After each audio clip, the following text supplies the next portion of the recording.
নমস্কার বন্ধুরা, সবাইকে জানাই শুভ জন্মাষ্টমী, অনেক অনেক শুভেচ্ছা। তো এই জন্মাষ্টমী উপলক্ষে আজ আমি নিয়ে এসেছি আমাদের কৃষ্ণ ঠাকুরের প্রিয় তালের বড়া রেসিপি।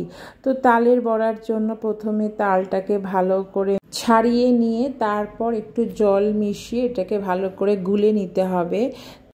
এরপর একটা পাত্রে 3-4টে কলা, নারকেল কুচি বা বলতে পারেন নারকেল কোরানো, তারপর সুজি এবং একটু ময়দা আর পরিমাণ মতো চিনি মিশিয়ে ভালো করে একবার মেখে তারপর আপনি এর মধ্যে যে গুলিয়ে রাখা তাল ছিল প্রথমে সেই তালটা দিতে পারেন।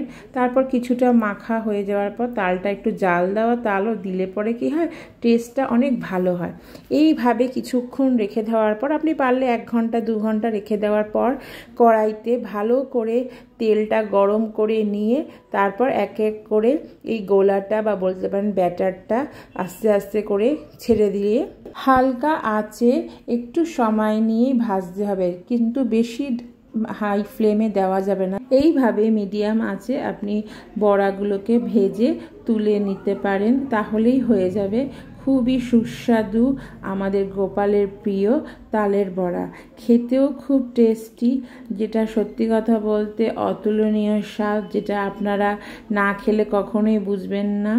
অবশ্যই একবার ট্রাই করে দেখবেন যদি পান।